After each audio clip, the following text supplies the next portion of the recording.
అలసిన వానికి ఊరడించు మాటలు. సహోదరుడు భక్తి సింగ్ గారి పరిచర్య నుండి సేకరించిన అనుదిన ధ్యానములు.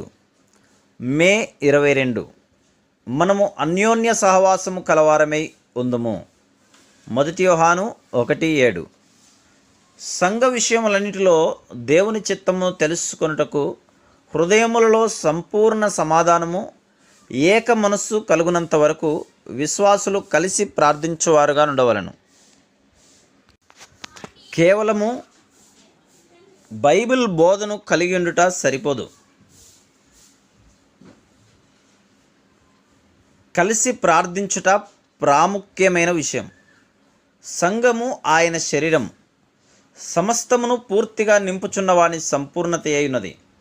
ఎఫెసీ 1:23 అని చదువుచున్నట్లు దేవుని సంపూర్ణత క్రీస్తు శరీరమునందు కలదు. కొంతమంది విశ్వాసులు ఆదివారం మాత్రమే వచ్చెదరు, కానీ ప్రార్థనా కూడికలలో పాల్పొందరు.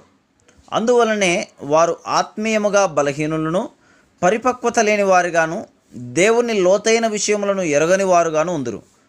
ఒక కూడికకు వచ్చి చాలా బాగున్నది అని వెళ్ళిపోదురు, కానీ ఇతర విశ్వాసులతో కలిసి వారి సహవాసమును అనుభవించువారుగా కానీ సంఘ బాధ్యతలలో పాలు పొందువారుగా ఉండరు.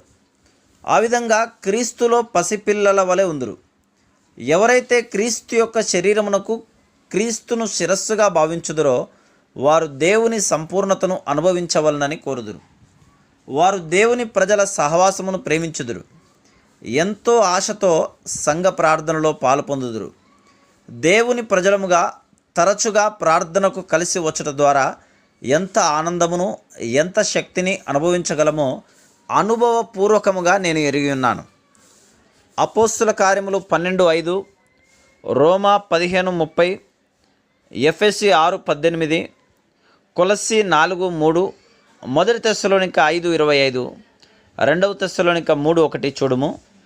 ఈ వాక్య భాగములలో పౌలు దేవుని గొప్ప సేవకుడైనప్పటికీ పరిశుద్ధుల ప్రార్థనలను ఎంత కోరుచున్నాడో తెలియచున్నది. ప్రభువును ఎంత ఎరిగిన వాడైనప్పటికీ సంఘ ప్రార్థనలపై ఆధారపడెను. ఇదే విధంగా మనం కూడా ఒకరిపై ఒకరము ఆధారపడవలను. నాకు మీరు, మీకు నేను అవసరం.